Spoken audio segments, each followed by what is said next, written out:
మాట్లాడదాము సార్. ఈవేళ అయితే అభ్యర్థుల జాబితా వచ్చింది, మీ వ్యూహం ఎలా ఉండబోతోంది నెక్స్ట్? తప్పకుండా 119లో ముఖ్యమంత్రి గారు చెప్పినట్టు 105 సీట్లు గెలవడానికే మా వ్యూహం ఉంటుందండి, మా ప్రయత్నం ఉంటుంది. ఎందుకంటే మాకు అర్హత ఉన్నది, నైతికంగా కావచ్చు, అన్ని రకాలుగా.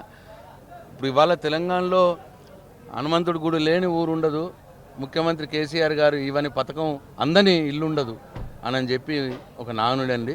కాబట్టి డెఫినెట్గా ప్రజలు మమ్మల్ని గెలిపిస్తారనే మాకు ఆశాభావం ఉన్నది. ఈ 3 నెలలు మేము వెళ్తాం, వెళ్ళి చేసిన పనులు చూపిస్తాం, ఇంకా చేయబోయేది చెప్తాం. ఏమైనా పొరపాటు జరిగితే క్షమించమని కోరుతాం. వాళ్ళ బిడ్డలుగా, మీ బిడ్డలుగా మమ్మల్ని మళ్ళీ ఆశీర్వదించండి, కడుపులో పెట్టుకొని కాపాడండి అని కోరుతాం. ఆశీర్వాదాలు తీసుకుంటాం, గెలిచి వస్తాం తప్పకుండా. అంటే 95+ సీట్లు అయితే సాధిస్తాము అని కేసీఆర్ గారు అంటున్నారు. ఇంత గట్టి నమ్మకంతో ఉండడానికి కారణం ఏంటి? మీ సంక్షేమ పథకాల ప్రతిపక్షాలు కూడా ఈసారి గట్టి పోటీ ఇస్తున్నాయి. ఒకటే అడుగుతాను, తప్పకుండా నేను ఇంతకుముందు చెప్పినట్టండి, కేసీఆర్ గారి జనరంజక పాలనలో ప్రతి వ్యక్తికి, ప్రతి కుటుంబంలో, ప్రతి కుటుంబానికి కేసీఆర్ గారి పథకాలు అందినాయి.